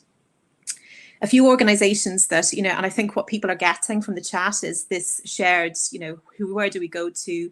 Who do we speak to if we need advice, if we need support and stuff? So I am going to call out some of the organisations that probably have been called out earlier on as well. So the first one I want to mention is Scottish Government, because sometimes public sector doesn't get the support or the recognition that it should. And they have been doing amazing work behind the scenes in supporting organisations in Scotland. So they've set up the Cyber Scotland partnership that I am delighted that I'm the chair of. And we've got all these different partners who have something to offer and also something to learn around cybersecurity involved in it. We have the people behind the Digital Boost programme in Scotland, that they have ensured that anyone who gets funding from the Digital Boost programme has to go through a cyber health check. And that is to protect the investment of Scottish Government, but also to invest the organisations who are becoming digital in Scotland as well. I also want to mention some people who don't get a mention in Scottish Government that I've been working with for the last year and a half. And these are the people that lose sleep over cyber, and they lose sleep about what's going to happen in our nation. And people, so I want to mention Claire Elizebi, Keith McDevitt, and Paul Chapman, who you'll hear from later on, and also all the team in the Cyber Resilience Unit, who Terry mentioned earlier as well. They have not just been supporting the likes of SEPA, but all different organisations across Scotland, particularly in public sector. The other people who are doing amazing work and also probably don't get the recognition as well for the cyber side of things, and it's great that Detective Inspector Mike McCulloch is on with me today, is Police Scotland for their investigative support around prevent and protect advice and the way they collaborate with Scottish Government, with the Cyber Scotland partnership, and also ourselves in SBRC with the secondees that are working with us, but also that no barriers, no secret squirrel relationship that we have, that we can pick up the phone to each other to make things happen and get people the support even before they've made that call into Police Scotland, that we know it's what's coming down the line. And also the other big surprise for me from Police Scotland was the way that they deal with the victims of cybercrime. So the feedback I get all the time is around the support, the no judgment, just support and kindness these organisations are getting from Police Scotland, because the people like Mike, who you'll hear about, and I'm always mentioning him, and that's the feedback we get about him as well, is that he takes the companies on a journey. Every day is a different story. Maybe every hour for the first few days is a different story, but he's there to support them, and his colleagues are as well through that process. It's not just a matter of reporting the crime to Police Scotland and you just move on. I need to also mention my amazing team at SBRC, and I did take over SBRC the week of lockdown. So some of them I hadn't met, so we had to go and do all this work online and support the nation as much as we could as well. And please, we've been mentioned there in the chat as well, have a look at the website. There's lots of free advice that people can get. There's lots of free training, support like exercising. We also have an instant response line that you can get some support from, that we then will triage the call to one of our amazing trusted partners in Scotland. And also we will ensure that you hopefully will report the crime as well to Police Scotland so they can help with the investigative process. There's also Hesfestus, who are supporting the colleges and university.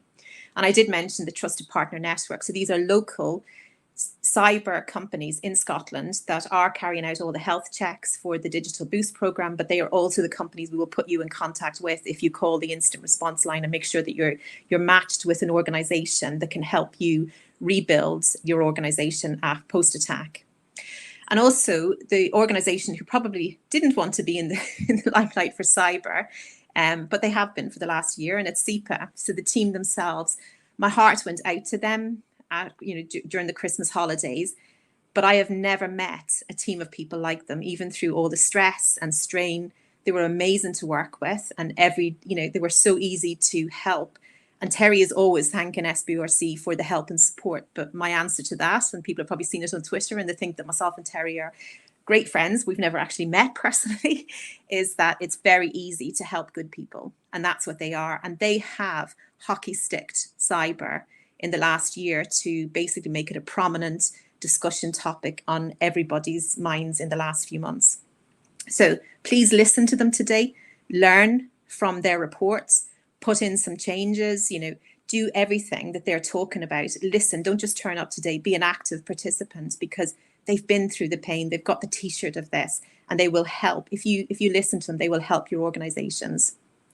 So, and I know I'm going to be critiqued for not mentioning everybody, but what needs to be done? So I'm after talking about all this amazing stuff that we've done. So what needs to be done is this needs to be put on steroids. We need to hockey stick this effort. I talk about a collaborative effort, but it's still not good enough. We can't, the question I ask people is, what if 3 or 4 SEPAs had happened at the same time in Scotland? Do we have the resources? Do we have the experts? And do we have the expertise in the one area to do this? So what we need to do is look at how do we build something, and it has to be a physical presence that covers education, cyber exercising, the tech side, also the policy side and the softer side of it, threat intel, incident response, assistance with recovery, and also the thing that I spoke about, the support that people get from Police Scotland that is often forgotten about, is that holistic and the pastoral support for victims. This isn't a technical crime. This is a crime against people as well, and more so for people that, the stress and the strains the SEPA have gone through in other organisations as well. People forget about that, and they're very quick to critique organisations who have been hit. They are victims of cybercrime, and we need to look after the CEOs and the teams and the technical teams as well out there to make sure that they are going to recover from this. So what we need is a long-term funded support option for Scotland, for businesses and for public sector.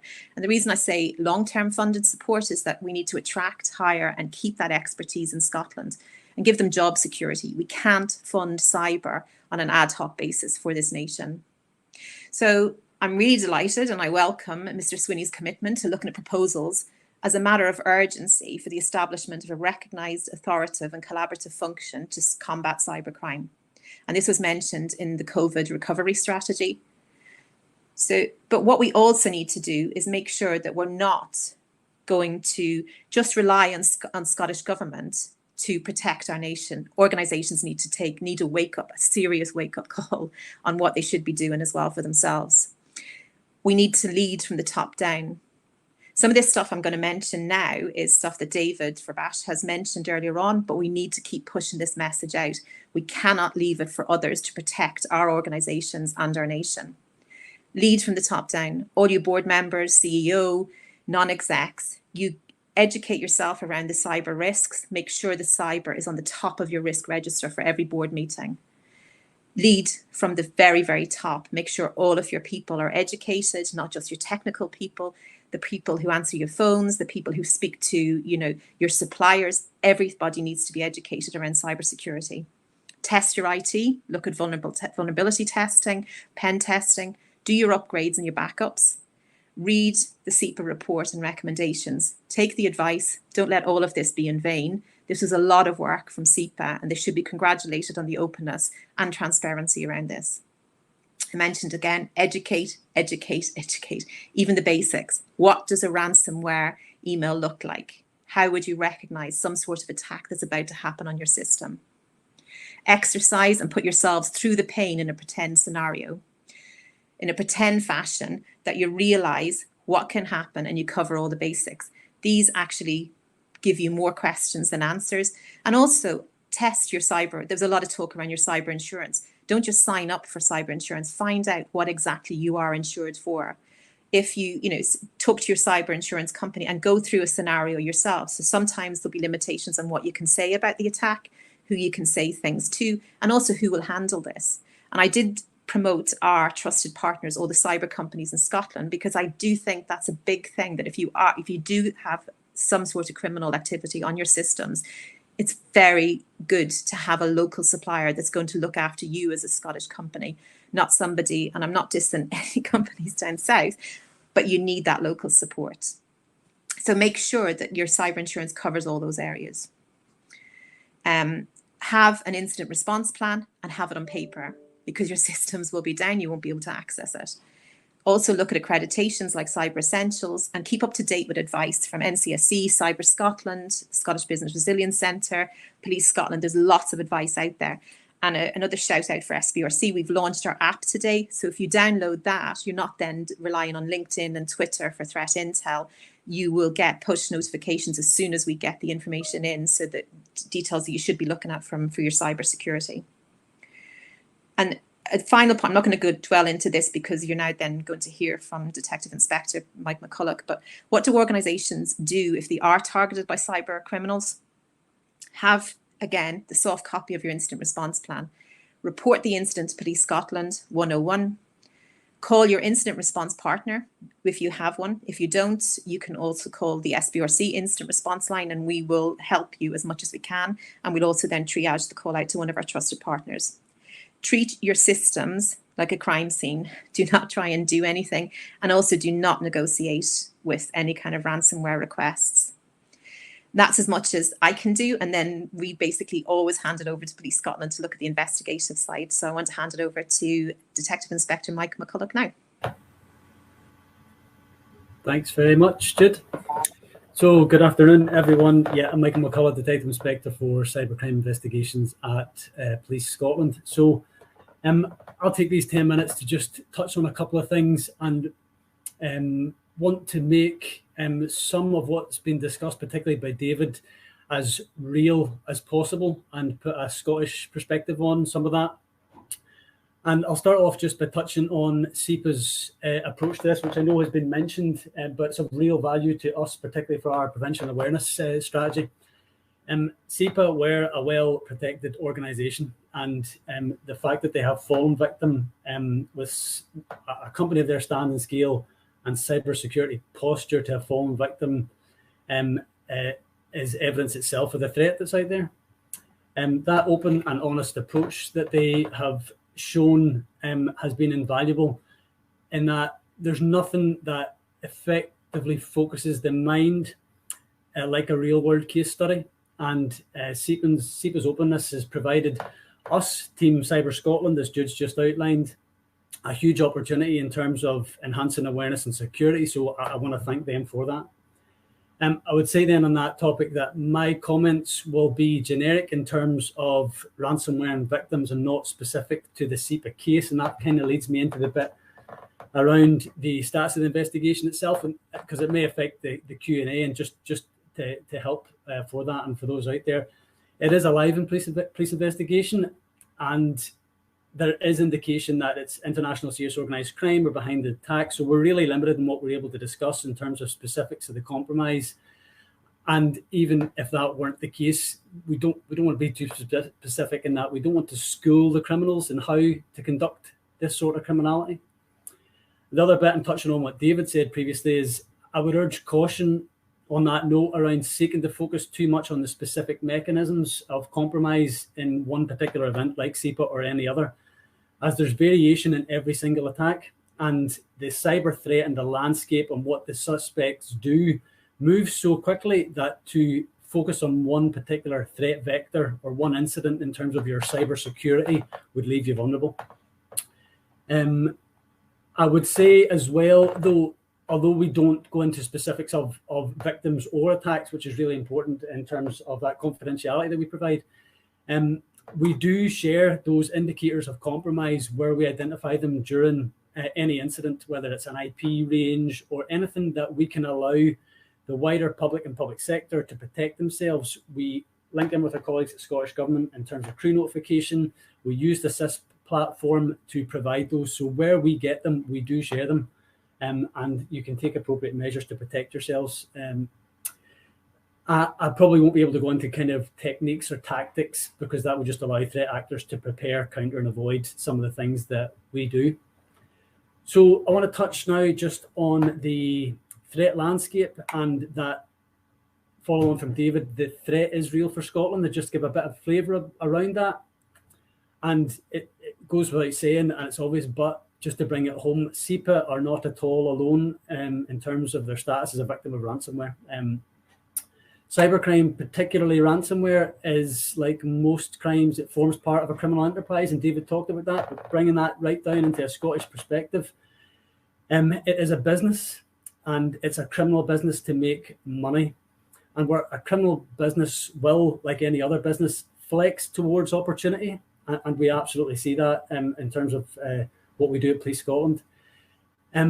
But few criminal enterprises can flex with the speed and agility that cybercrime can. And whether that's a response to a small change in a socio-economic factor and kind of phishing or smishing emails, that lower level stuff, fraud usually, to any socio-economic factor. For example, if we have a change in energy price, they'll flex to tap into that public concern and launch and pivot their enterprise to that. And we in turn have to pivot as Team Cyber Scotland to counter it, and we do. And there's then take into things like a larger shift in kind of the digital footprint of the planet when you have something like the COVID-19 pandemic, where that and the fact that geographical location poses no barrier between the victim and suspect. It's for us to then collectively incorporate and enhance the barriers that we can in order to protect ourselves. Again, that Scottish flavour, reported ransomware between 2019 and 2020, and bearing in mind that the majority does go unreported, we saw an increase in over 200%. It more than doubled.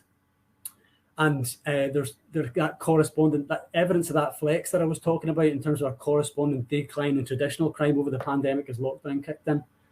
And very much as was said by David, it's a global issue. And he used a couple of examples in HSE Ireland, the Colonial Pipeline, and those same groups that target those organisations are active in Scotland.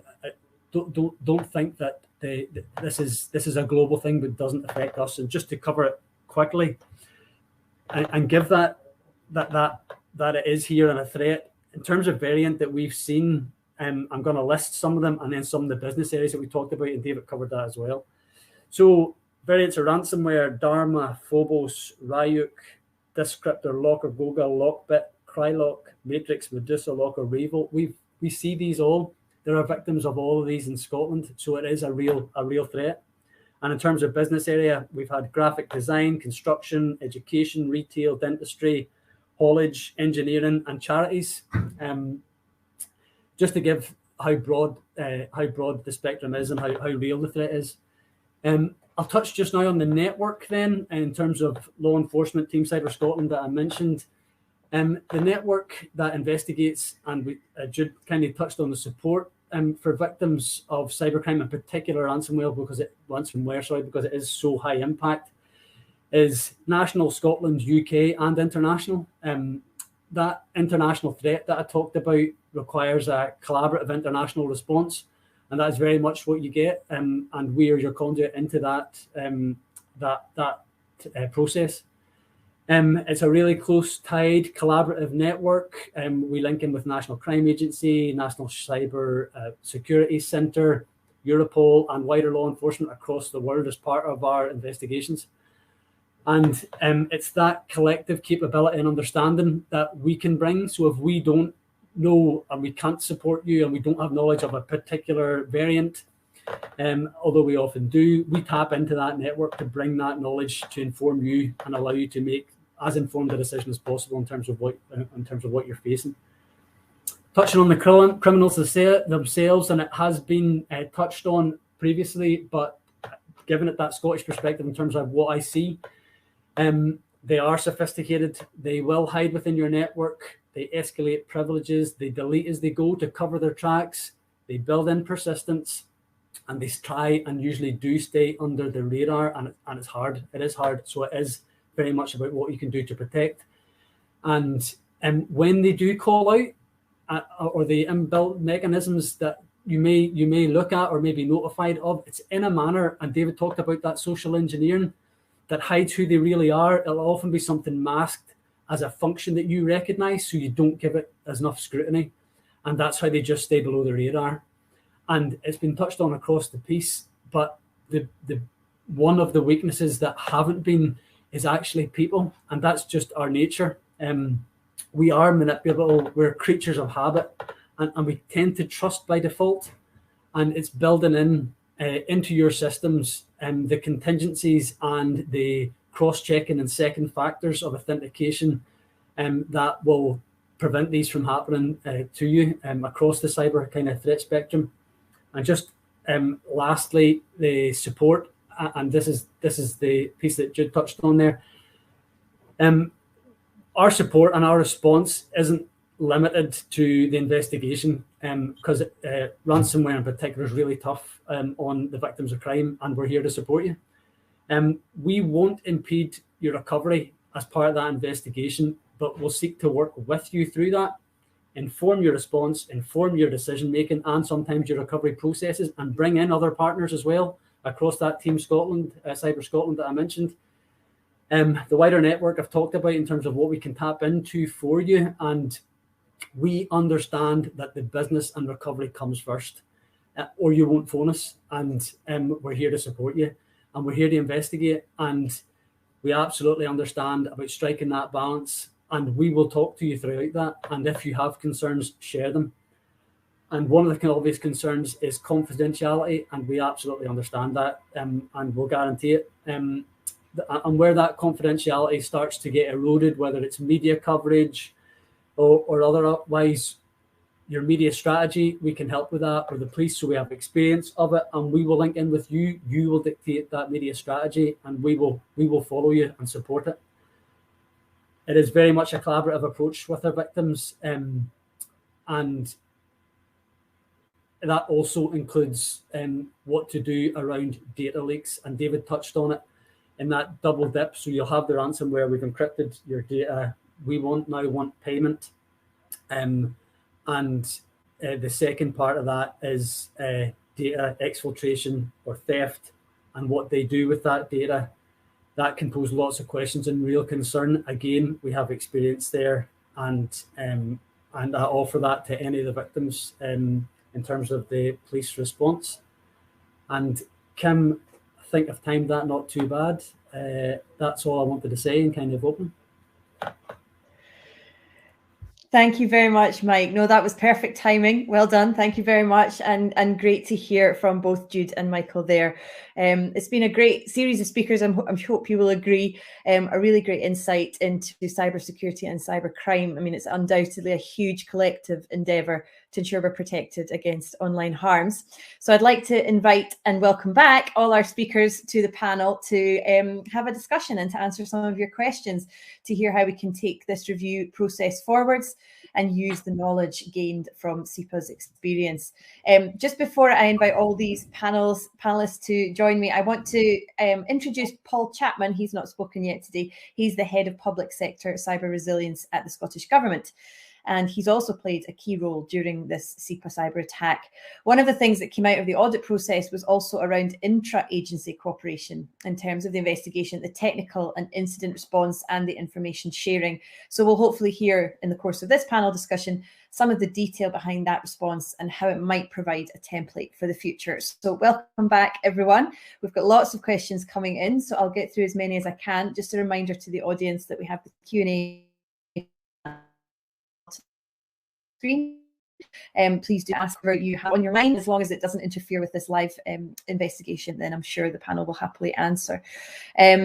So I'm going to start with Gordon Miller, who has said, interesting to know if Police Scotland feel the transparency adopted by SEPA during the criminal activity had a critical role in the recovery process and acted as a deterrent to potential criminal actors. What do you reckon, Mike?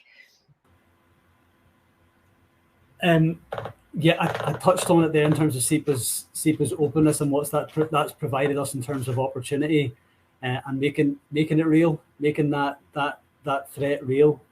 I think it's been fantastic, and it's a journey that we take all the time in Police Scotland. We do it with multiple victims, regardless of size of the company, because we're so conscious of the fact that regardless of the scale, when you're the CEO or managing director of a company, the impact is huge. It can be your life's work.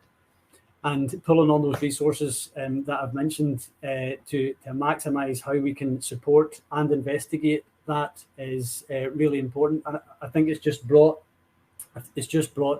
the whole ransomware piece, the scale of threat, and I've no doubt that there's companies now across the board, public and private sector, that sat up when this happened, SEPA, and credit to them, and because of their response, have asked questions of their IT security, their protective measures, and we're better for it. Yeah. Terry, what do you think? Yeah, in terms of our own recovery, I think it helped a lot. And once more, the advice from Police Scotland and Paul and others was important because we knew what we could say and couldn't say. But to take a specific example, because we were very public about what was going on, it meant that I talked about 4 asset classes that we had to milk more from than our IT stuff. And one of those was partners. So, for example, we're a consultee in the land use planning system. Well, all 32 councils in Scotland knew very quickly that we had this problem. We didn't even have access initially to the planning applications that were sitting in our system.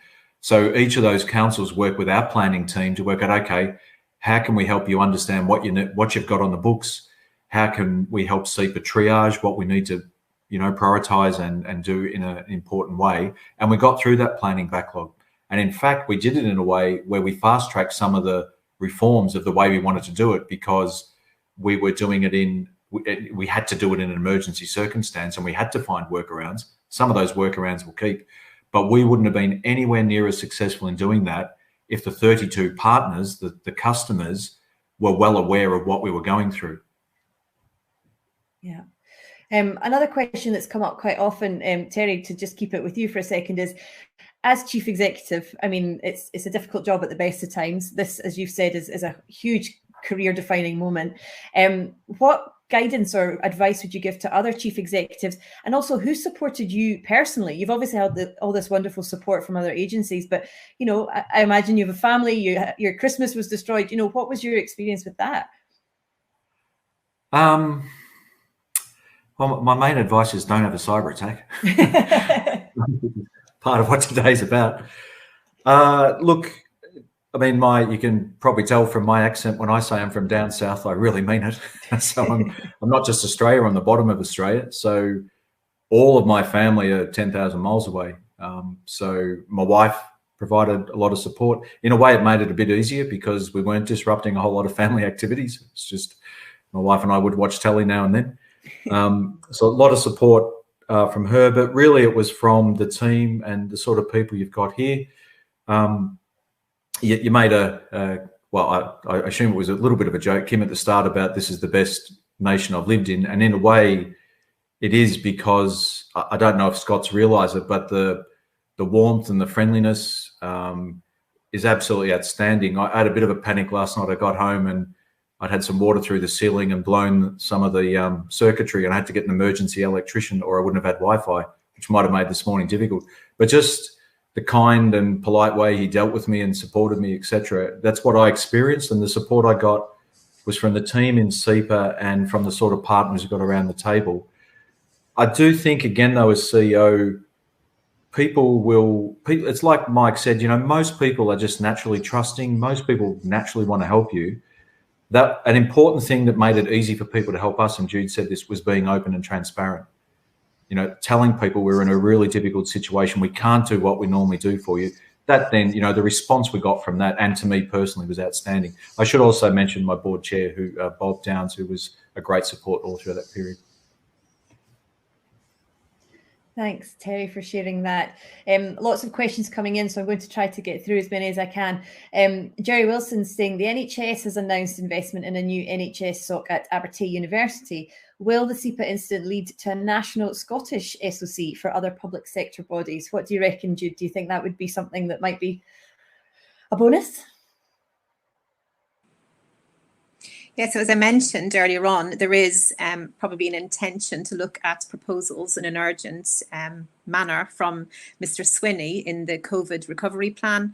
So hopefully, fingers crossed, everything that we've been, you know, speaking about and trying to get this collaborative effort and something in a more sustained and more funded way. Yes, you know, and you know, one of the recommendations that we had was around the cyber security centre or the cyber operations centre. That's not a viable option for all the different public sector organisations. So we need to look at this in a more holistic view for public sector organisations, for the smaller public sector organisations in Scotland that don't have the budget to do this. Mm. Terry, you've obviously been very open and transparent. I take it you don't, it's maybe not the poster child that you want to be, but I mean, how involved do you anticipate you and SEPA being in cybercrime and prevention going forward? So I think it's important to say that our openness on this reflects our openness on everything. So I took a view when I became chief executive that, you know, some people in my position running EPAs, again, I don't judge it, they make different decisions, don't do a lot of media, you know, they just put out statements. I haven't knocked back when Panorama asked me to front up, et cetera, or Good Morning Scotland. I just think it's our responsibility. That actually meant being transparent in this crisis was easier because I think it was in the culture. Now, we have done a lot of sessions for public sector agencies and others, and we'll continue to provide that support. On the other hand, we're not a cyber organisation, we're an environment protection agency. I need to get back to speaking at a few environment conferences, I suspect, rather than to cyber conferences. We talked about this morning in a management session, and, you know, so for example, our procurement manager said, am I now free to talk to other procurement managers about how we manage procurement? And I said, yeah, let's do it, but let's work with trade associations, professional bodies, so we can do it in a targeted way, make it effective, and not have to have the same conversation 30 or 40 times. But today was about trying to get all the information out publicly. You've got a set of organisations geared up to help people. And yes, we will collectively keep helping people, but we'll do it from a SEPA point of view. You know, the reason Jude's organisation exists is to be the main body in Scotland that coordinates and provides this sort of support, and we'll keep helping those activities. Great. A question which I'll put to you, Paul, because you've not spoken yet, and I feel like we need to hear your expertise as well, is to do with public policy towards cyber attacks. Now, we've heard from previous experts that you can't obviously negotiate with terrorists; it's illegal to do that. But do we need a more detailed legal framework, perhaps, around how to respond? So it's certainly something that's been looked at on a UK basis, because cybersecurity is effectively a reserve matter. So we're feeding into that process to try and look at that in more detail. I mean, I think the policy for the public sector in Scotland is pretty clear. You know, we wouldn't expect any public sector body really to be feeding into any sort of criminal enterprise, and that's basically what we see here in these ransomware events. They're generally either, you know, wider state problems or organised crime, and either way, we don't want to be funding things where the money's likely to be used for much more nefarious processes than perhaps we see. So very much so something that needs to be looked at, and something that in Scotland, I hope, you know, to answer one of the previous questions, that Terry's openness and, you know, absolutely obvious statement that we are not paying a ransom is a major deterrent to actually further ransomware attacks in the Scottish public sector. Mm-hmm. Do we have any statistics? I don't know, Michael, if you maybe have this information about successful recovery if a ransom is paid.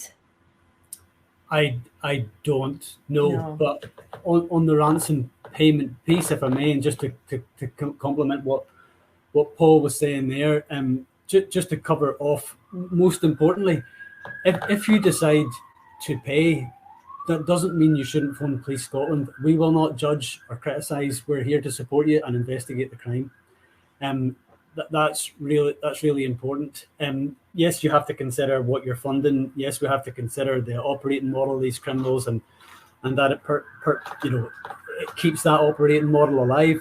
But we understand that with your life's work in the balance, if that's your decision, we won't criticize you and we will support you. In terms of the risks of doing so, and there are real life risks around it, it's probably worth touching on. It's obvious, but you're dealing with criminals, and we are trusting in nature. And as soon as we start to engage these people on whatever platform that may be, you fall into that natural trust. And while I don't have the statistics in terms of the payment, there is no guarantee that you will get your data or key back, which is really important. You might pay and nothing get returned. There's also risk around if you pay, they might give you a tranche of your data, a slice of it, but then re-extort you for more money for the next bit, because they more and more they're taking more data as well and releasing it bit by bit. They may retain copies of your data for resale because it's valuable, and you could then get extorted by a third party, or they could try and re-extort you on a later date. And we have seen it, and bringing it back to that Scottish perspective as well, where because you're a victim and you have paid, you can get broadcast as someone who's willing to pay, and it just opens up that criminal network to attempting to penetrate your infrastructure again, because someone else was successful. And I know that's really complicated. There's a lot in there, and people may still decide to do so. We're here to support. I think it's an important message for me. Yeah, and I think Terry made that comment a couple of times as well, is that, different situations, different people have to make their own decisions, and paying maybe, what someone decides to do. It just wasn't SEPA's course of action. I want to also ask you, Dr. David Pirrie, because we haven't heard from you yet either. It sounds like you were very much at the coalface of this this horrible experience as it unfolded. I mean, what would your advice be? We've heard about advice to chief executives. What about, other people in the team in terms of how they should react and how they should stay calm? Yeah, so there's a couple of points there, and I was looking at some of the questions as well. So firstly, I expected to be incident manager. I was used to being incident manager for SEPA. I'd handled a number of incidents. So I guess practice makes perfect. And related to the advice to the team, well, the team who were working with me and who were supporting me, many on that team were experienced and used to handling incidents as well. And probably a couple of other points that really leapt out. It was touched on earlier about this being open. When you suffer an incident like this, it's easy to put your head down and sort of like get on with it. But by being open and speaking about it, we received lots of help and lots of support. And in particular, the multi-agency coordination groups, well, they were a really important tool to corral that support, make sure that we were getting the right experts available to us. And that allowed us to embed external experts from out with SEPA in with our teams, and that just proved so valuable. Those external experts, they brought fresh perspective and expertise that we didn't have in SEPA, but because they weren't in that day-to-day hot emotion that maybe we had, they were able to give that an area of assurance and stepping back. It was a really valuable thing. So I would say definitely use your tried and trusted procedures, use your experienced staff, but bring in external experts, embed them with you, and it made a real difference for us. It's really encouraging to hear, and I know there's been a lot of comment about that in the chat as well. It's great to hear that there is this team available should the worst happen to you. Jude, there's been so much information shared this morning. Could you kind of summarize for the audience, what is the risk and what are the sort of initial steps that a company should be taking? So I think, going back to what is the risk, I think hopefully after this morning, people understand that the risk is very, very real. And also the amount of attacks as well that are taking place. I had a question yesterday from a journalist saying, does this happen often in Scotland? people think that SEPA was the only organisation to get hit in Scotland by ransomware. We've had, probably in the last week, we've had 4 or 5 inquiries and calls, not just around ransomware, but other cyber incidents as well on our instant response. So that gives you, a small organisation like SBRC, they're the ones that we know about. They're the ones that are being reported. We don't know the full extent because we know that people are not reporting them. The other advice I'd say is report them early. Some of the incidents we hear after it has happened, and they come along and they say, I want to report something. Going back to, it is a scene of a crime. You wouldn't report a murder 2 weeks after it happened. I'm sorry for being so blunt, but it is a criminal activity. So get in the information as soon as possible, because otherwise there's not that much maybe that Police Scotland or other organisations can do to help you. What people can do, just to repeat everything again, read the SEPA report, look at, this is an abridged version of all of the pain that they've been through. The journalist said to me yesterday, you seem to be a guru on cyber. I'm not. I think everybody's become a guru on cyber from working on this. Read it. This is the shortcut to the pain that they went through. So you can then start seeing and testing your systems. Look at all of the information that's around and all of the bodies, the Cyber Scotland, SBRC, Police Scotland, and the Prevent and Protect team. Cyber exercising your organisation. NCSC, all of the valuable information that they've got. Somebody put up, Lisa Blackett put up a comment about the exec ed training. We've still got a few spaces left on that for the next, I think it's in January. That will be on, that's on the SBRC website. So any CEOs, non-execs that really want to educate themselves in a non-techie way, but look at the information that they should know as a board member around cyber, sign up to that. And the exercise in a box sessions, we do them online. We've also started to do them in person as well. So it's a good way to collaborate with other organizations as well and talk about what you can share and what you can learn. Going back to the point about not being a secret squirrel, and, make sure that we are talking and we are sharing information around the organizations. Great, thank you, Jude. Now we've got 2, 3, oh gosh, 4. They're all coming in quickly. We've got 9 minutes left. I'm going to try to ask a couple of more questions.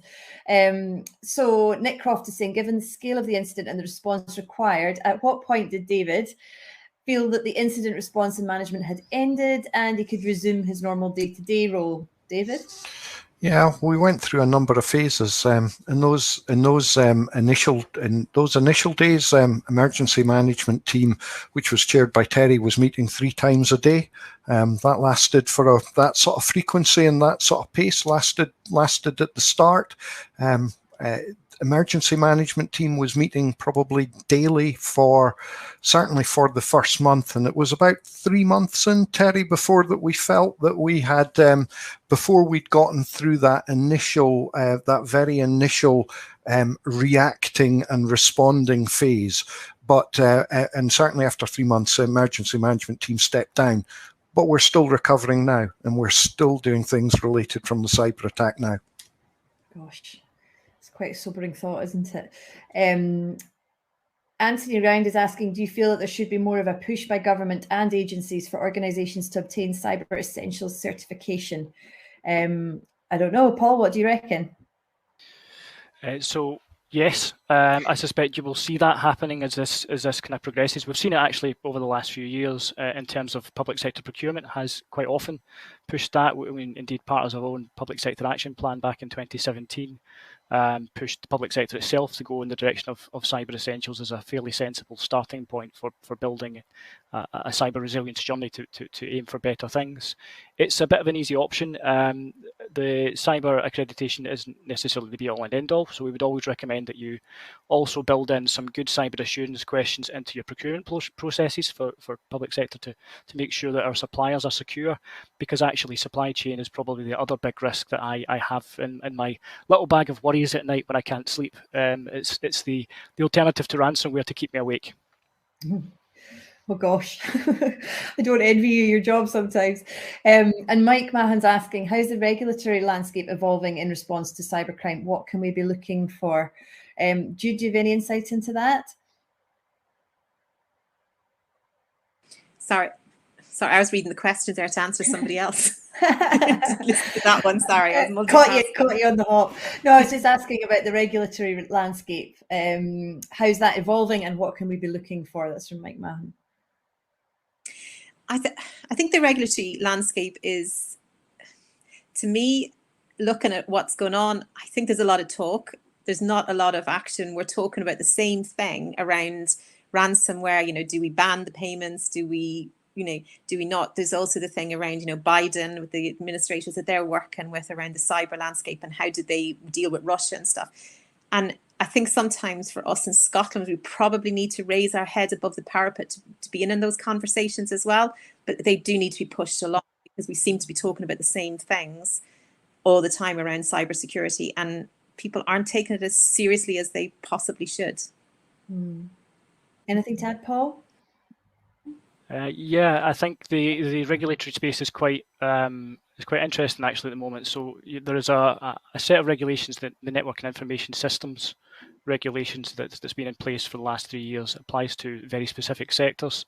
There's always a bit of a push to move that set of regulations into a wider space at UK level. There'll likely be some sort of a cyber bill in future that will possibly allow that to happen. Great. And move it into a wider space. But at the moment, we are where we are, frankly, and we work in this space of trying to work across public, private and third sectors to try and bring everybody along in that cyber resilience journey on a more voluntary basis, recognising that we're only ever as strong as our weakest link. So it's a good thing for us to do, and if we can encourage that rather than using the stick, I think that's a good thing, certainly in the short term, while we wait for some of these things to come down the line. Yeah. Terry and David, I guess this is a question for you. Has there been any positives to come out of this experience? Yeah, absolutely have. I mean, I would say, if I think about our workforce, like everybody in society, they were already dealing with however each individual felt about the pandemic, that has affected people in all sorts of ways. And then to have this on top of it, very simple things like this happened just when we went back into lockdown, if people remember, around the Christmas period.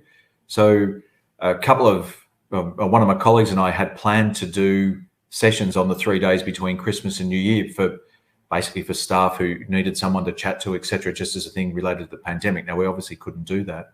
So when I talk about the positives, having a workforce where many people had data stolen and published on the dark web, where many people are facing, as Mike said, their life's work is certainly being inaccessible for a while. All of them have had to deal with internal or external customers who they can't do what they normally do, and they're all professional people. They want to deliver, etc. So the positives have to be grounded in how hard this has been for our workforce, but the positives become, well, we're building completely fresh. And not just in an IT sense, we're taking the opportunity to do the business model reform we wanted to do. How many times does an organization 25 years into its life literally get a blank page? Well, not literally get a blank page, but you know what I mean in a management sense. Now, what we've got to do is support the staff through the pain that they've gone through, all the different types of pain, so that they're geared up and ready to help us construct a different and better future. But if you think about it, I keep saying to the staff, in a year or so, when they turn on their computers, what they will have will be magic compared to what they had before the cyber attack. And that'll be quicker than it would have been. So yes, it is a management cliche to say opportunity out of crisis, but it's a cliche because it's true if you hold your nerve and do all the right things. Yeah. David, anything to add? Oh, you've just accidentally turned off your microphone there. Yeah, just maybe one thing to add. It's a lesson that I hope nobody else has to learn. So actually, by sharing this information and actually putting this information out there, a positive, maybe nobody else has to go through what we've gone through.